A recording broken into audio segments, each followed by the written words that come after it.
Video games have a vast variety of genres. For example, there is roguelike games, story games, and fighting games. And what these three games have in common are DLCs. DLCs are a way of adding in more features to the game and further on expanding the original game. The Binding of Isaac Rebirth has many expansion DLCs, such as Afterbirth, Afterbirth Plus, and Repentance. Repentance was the last announced expansion pack to the Binding of Isaac, and this said DLC was one of the best expansion packs ever. It added new bosses, new stages, and a variety of new items and mix-ups. It is safe to say that this expansion pack is a must if you ever get the Binding of Isaac. DLCs for Devil May Cry doesn't really add anything new to the story if I am correct, so instead of using that as an example, I'll be using Dragon Ball Z Kakarot. As of making this video, Dragon Ball Z Kakarot has 3 DLCs with a 4th one coming on its way. And not only these 3 DLCs give you new forms such as Super Saiyan God and Super Saiyan Blue, but it also gives you a whole new story quest you can venture on, such as finding Beerus, defending against Frieza's army, and going to the past as Trunks to defeat the androids. These are really great DLCs to further on expand the game's playability. It's not a must, but it is very fun and entertaining if you're a diehard Dragon Ball Z fan like me.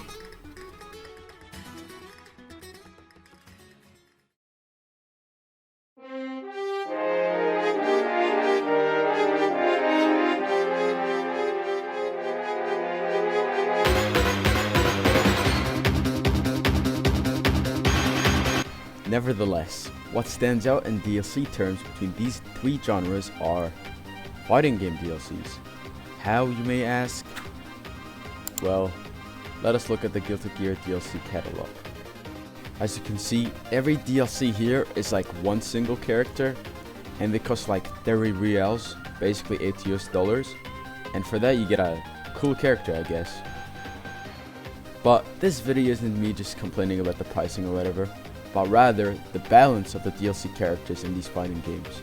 And despite me showing Guilty Gear footage, I won't be really talking about Guilty Gear because I have like 2 hours in the game, and I want to talk about a game I do have experience in. So I'll be discussing the game Dragon Ball Z Fighters. Anyhow, let's just start looking at the DLC characters and how they differ from non-DLC characters. Hope you enjoy. Look at any Dragon Ball FighterZ tier list, you'll see that most of the S tiers are DLC characters. Since I'm somewhat well informed in fighters, I have 70 hours on Steam and like 100 hours on PS4, I'll be showing you the movesets, gimmicks of the DLC characters, and how they are different from the normal characters. So let's not talk anymore and just compare the movesets, gimmicks or whatever, and show you how they stand out from the non-DLC characters. We'll start off with the most hated DLC character, Emiya Goku. Emiya Goku is or was one of the best characters in the game. He has one of the best auto combos, it overpowers every other auto combo, and it has absurd range. He can just walk through every ki blast as a passive for some reason. He has a level 1 into 2 super, level 1 counter super, and level 3 super. He can dodge towards you from anywhere, and he has a white kit that he can use in practically every scenario imaginable.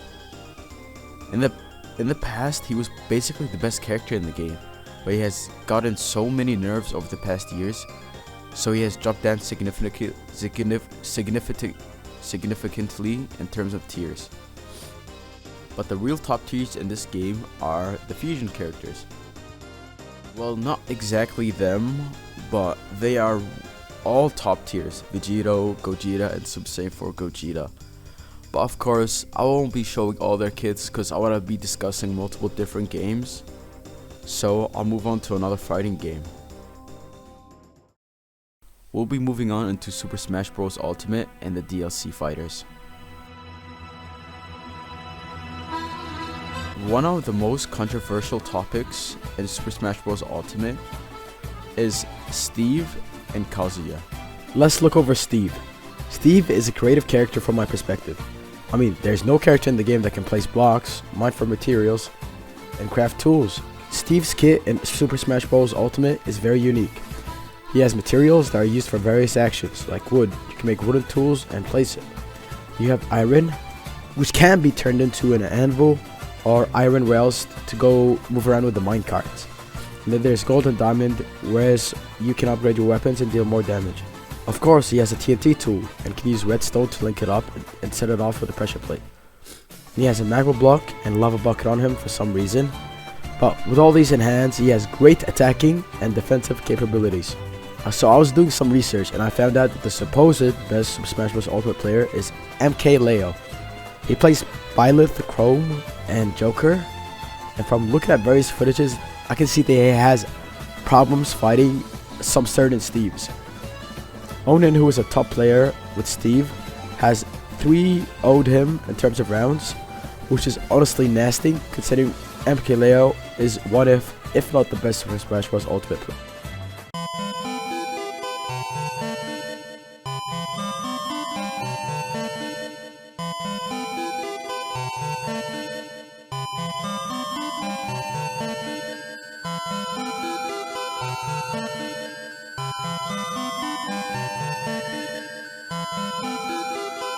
As I don't play Super Smash Bros. Ultimate, I can only say that he's pretty overpowered.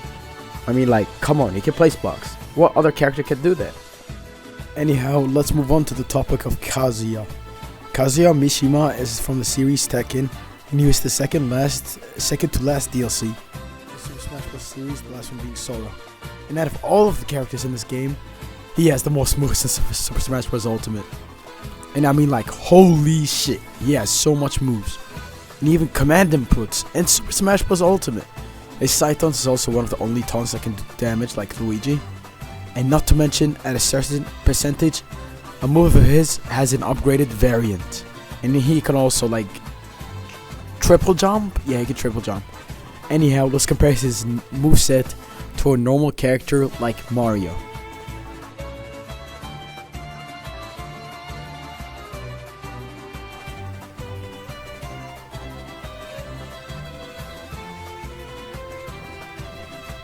God damn, what the fuck? And with all these moves in place, you can pull off shit like this.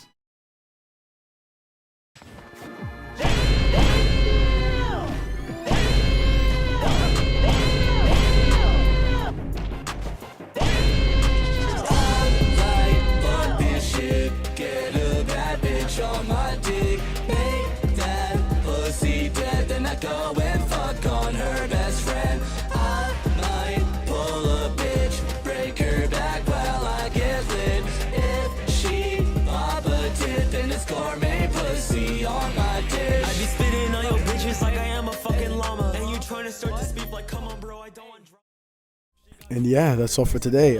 If you enjoyed this video, please do drop a like and subscribe. It really helps me out a lot. And comment down below if you want me to continue this and observe other DLCs or whatever. And yeah, that's pretty much it. Have a good day, and I'll see you all soon. Well, at least I hope. Making money, you ain't funny. Got some chocolate, Easter bunnies. Eat when hungry, getting chubby. Growing real fat, bigger tummy. Want some pussy, I can't have it. Don't like Rona, I might catch it. Dip my fries and catch a package. Whipping hoes with tennis rackets. Hold up, OVG's about to show up. Stick my dick inside a donut. All my homies saying, hold up, crack around me, that shit hits differently. The OVG's Mazo and Jack together, it's the holy trinity. Kill this motherfucking beat and need a sensu.